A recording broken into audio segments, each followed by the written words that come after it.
Hola, ¿cómo les va? Hoy nuevamente estamos en este espacio de Realidades para Reflexionar. Hoy nos acompaña Marcelo Encinas, un psicólogo de nuestro departamento de 30 años de experiencia y a quien obviamente le agradecemos que nos esté acompañando.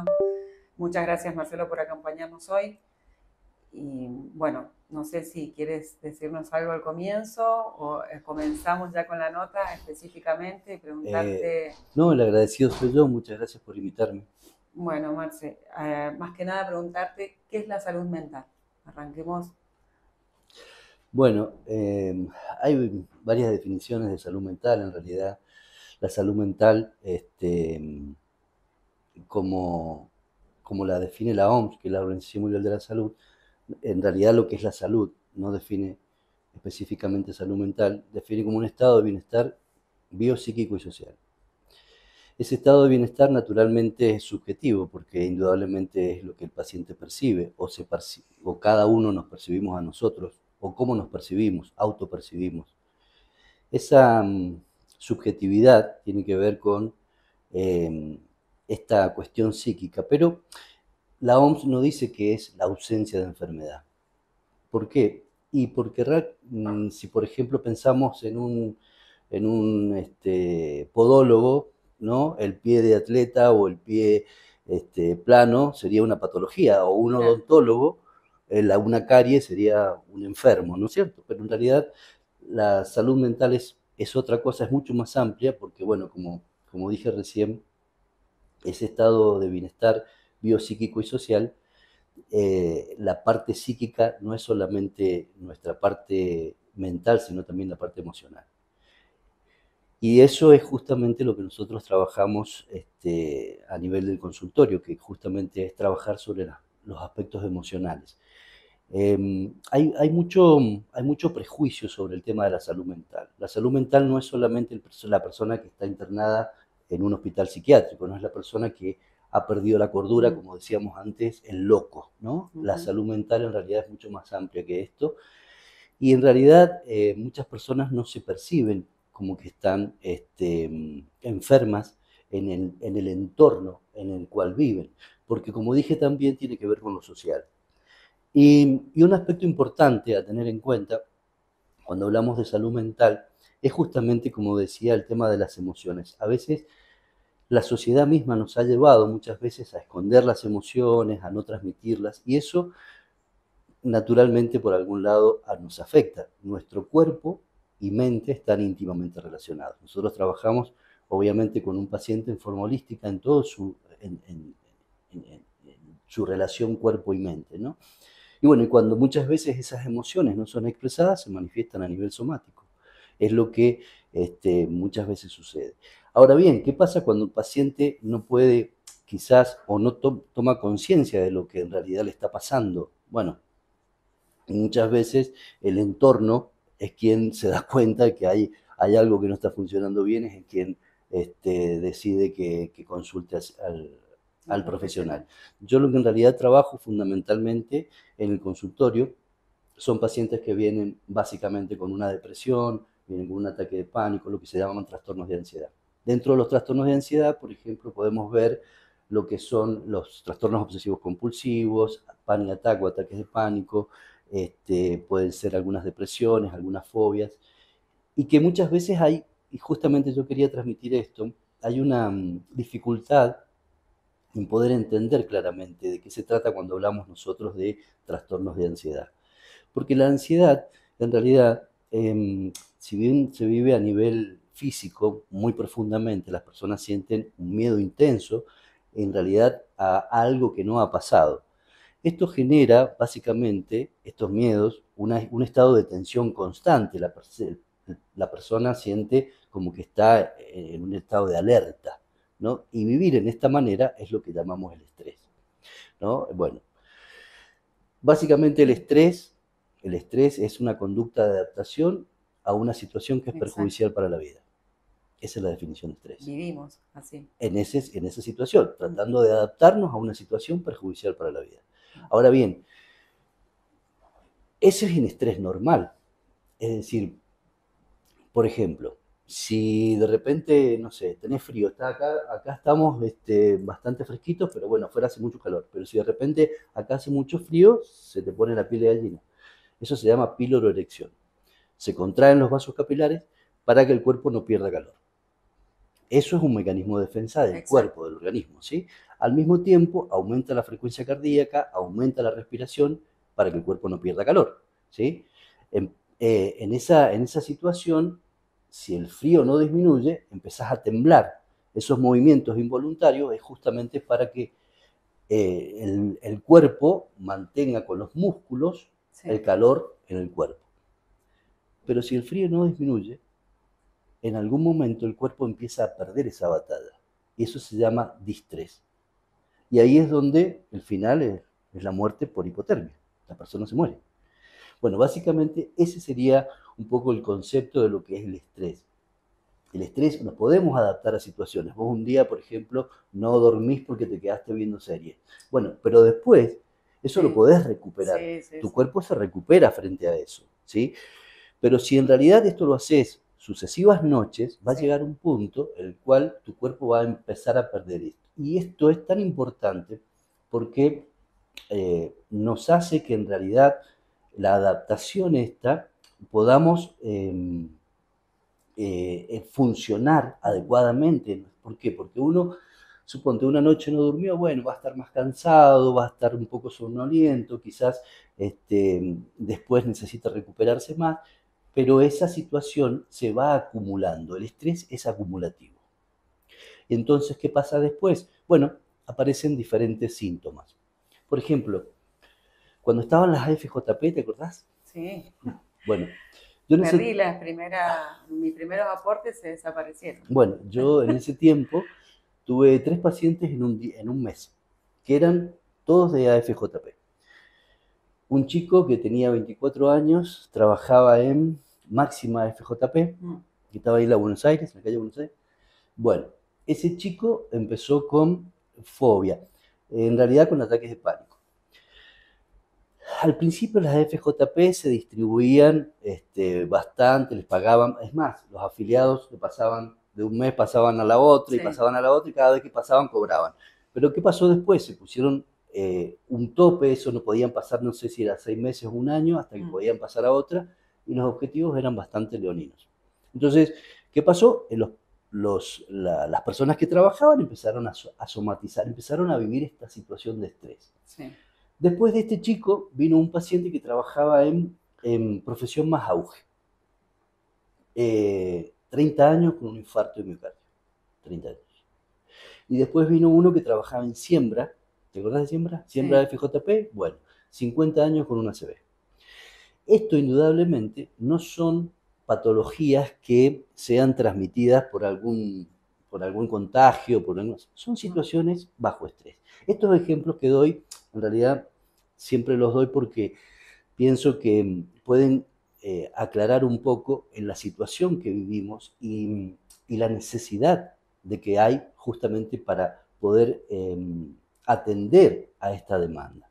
Ni que hablar de los casos de autoeliminación o de suicidio que han Sí. habido acá en San Rafael, No, por nosotros ejemplo, ¿no? tenemos, la verdad es que en San Rafael tenemos altos índices y a nivel provincial, la provincia a nivel nacional, ¿no? ¿Vos sabés cuántos intentos hubo en Navidad Mm. acá?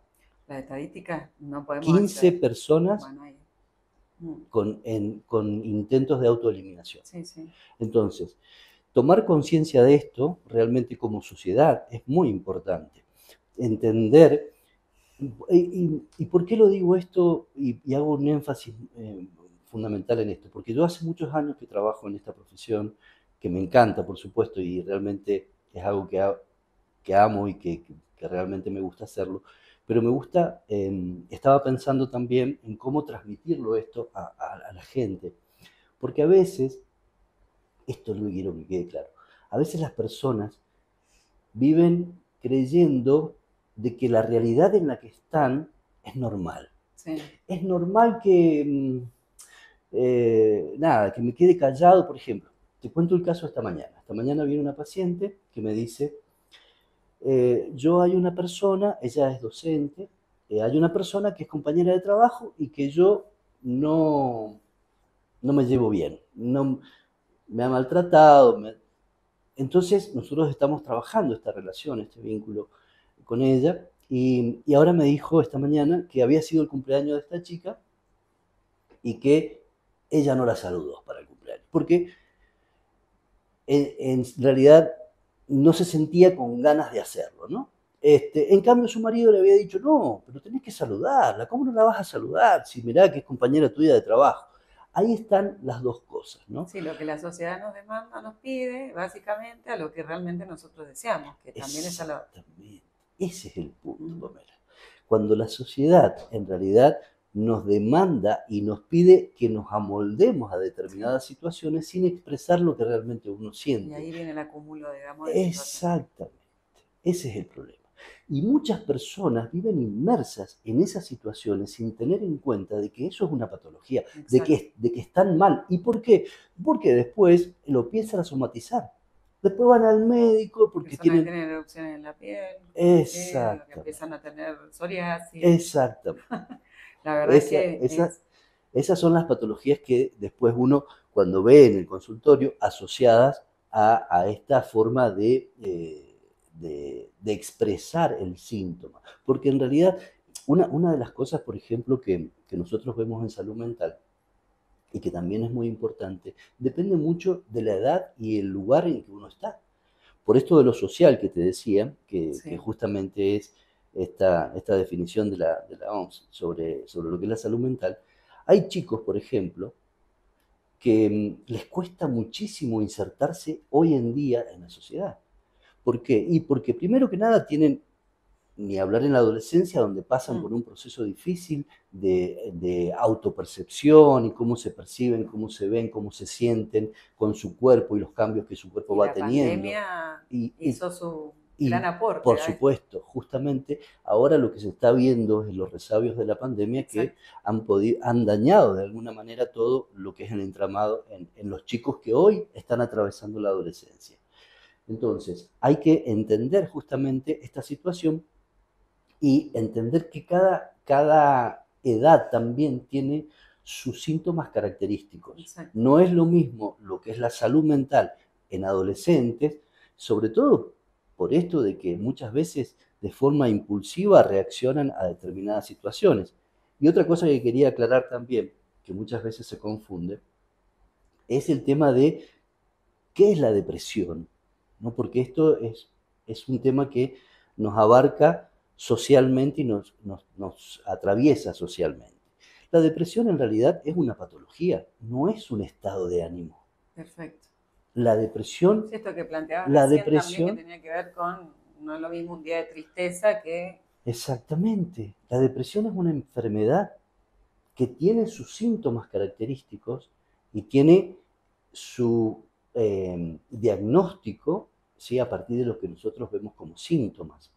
Entonces, y tiene su tratamiento y se cura hay estadísticas que dicen que de 4 personas, una por lo menos va a sufrir depresión. Entonces, a lo largo de su vida. Entonces, cada vez son más altas, digamos, las estadísticas. Entonces, es muy importante poner atención en esto. Entonces, justamente, pensar en esto. La tristeza no es lo mismo que la depresión. Vos podés estar 2 o 3 días tristes sin estar en una depresión. Los cuadros depresivos generalmente se diagnostican de 2 semanas o 3 semanas en adelante. Bueno, eso está buenísimo remarcarlo, porque nos está diciendo, bueno, yo puedo sentirme triste un día, 2 días, hasta 3 días, quizás hasta 4 días, por una situación específica que estoy buscando internamente o con personas a mi alrededor para tener mayor herramienta. Ahora, ya lo que tiene que ver con la depresión es mucho más intenso y puede ser que esto vaya teniendo un camino más largo, digamos, ¿no? Exacto. Y para buscar ayuda ahí, ¿no? En esa parte.